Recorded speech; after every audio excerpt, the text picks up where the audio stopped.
All right, let's talk about a word you hear all the time, management. What is it, really? I mean, it's this invisible engine that's chugging away behind every successful team, and it's also the thing that's missing from every project that goes off the rails. So let's pull back the curtain and see what it's all about. Think about it for a second.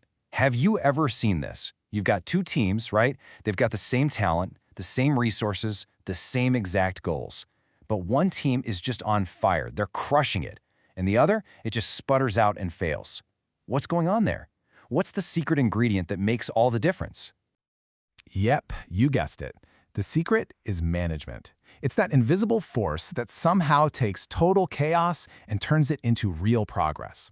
It's the art of taking a bunch of individuals who are just working and transforming them into a team that is working together. That's the magic. Okay, so let's start with the big question. What is management anyway? Before we get into all the nitty-gritty, we gotta have a really solid handle on what we're even talking about. So here's the classic textbook definition. Management is a process that breaks down into 4 key jobs. You plan what needs to be done. You organize all your resources, you lead the people doing the work, and you control the process to make sure you're actually hitting your goals.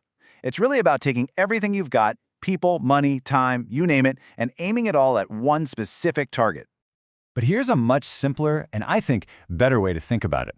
Over 100 years ago, a management thinker named Mary Parker Follett just nailed it. She called it the art of getting things done through people. I love that, because it gets to the heart of it, right? It's not just about spreadsheets and processes, it's fundamentally about human beings. Okay, so if management is an art, what are the brushes and paints? Well, that brings us to the manager's core functions. Think of these 4 things as the essential toolkit that every single manager uses to do their job. And this is the basic loop. First up, you plan. You figure out where you're going and the best way to get there. Then you organize. You line up all the people and the stuff you'll need. After that, you lead. You motivate, inspire, and direct the team. And finally, you control. You keep an eye on everything, and if you start to drift off course, you make corrections. And it's not a one-time thing. It's a continuous cycle that just keeps spinning. So we have the toolkit, but who's actually using it, and how? Well, that's where the different levels of management come in. See, in most companies, you've got 3 distinct types of managers. And believe me, they use that toolkit in very different ways. Let's start on the ground floor with first-line managers. Like a shift supervisor or a team lead. Now look at this chart. A whopping 51%, more than half of their time, is spent on leading. And that makes total sense, right? These are the people on the front lines, working directly with the employees who are actually building the product or serving the customer. Their main job is to guide and motivate. Now, let's pop up a level to middle managers. See how their time is way more balanced. They're the critical bridge between the executives and the frontline teams. So yeah, they spend a lot of time leading their own people, but they also spend a huge chunk of time organizing resources and actually putting the big picture plans from the top into action. And finally, at the very top, you have the top managers, your CEOs, your presidents, and their focus, it shifts dramatically. The biggest slices of their pie are organizing the entire structure of the company and planning the long-term vision. They're not thinking about next week, they're thinking about the next 5 years, setting the direction for the whole organization. So we've seen what managers at different levels do. Now let's talk about the how, the actual skills they need. Because the skills that make you a great manager change a lot as you climb that corporate ladder. You can basically think of 2 big categories of skills at opposite ends of a spectrum. On one side, you've got technical skills. This is the hands-on, how-to knowledge. Think of a software engineer knowing how to code. But on the complete other side, you've got conceptual skills.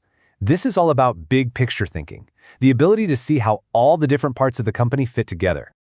But right in the middle, connecting everything, is the single most important skill of all, human skills. This is your ability to communicate, to listen, to motivate, basically to work well with other people. And here's the kicker. This skill is absolutely 100% non-negotiable at every single level of management. It is always critical. And this table just lays it all out perfectly. Look at a first-line manager. Technical skills, super important. They need to know the work their team is doing. But jump to top management and see how that flips. Specific technical skills become way less important, and those big picture conceptual skills become everything. But now look at that middle column, human skills. High importance all the way down, no exceptions. So the functions and skills give us this nice, tidy framework. But let's be real, a manager's actual day is anything but tidy. Which brings us to our last section, the 10 hats. This idea comes from a researcher named Henry Mintzberg, who discovered that a manager's day is just a blur of switching roles, over and over again. So Mintzberg's big idea was this. Managers don't just sit down and do planning for an hour and then switch to organizing. No way. The reality is that their job is chaotic, reactive, and constantly interrupted.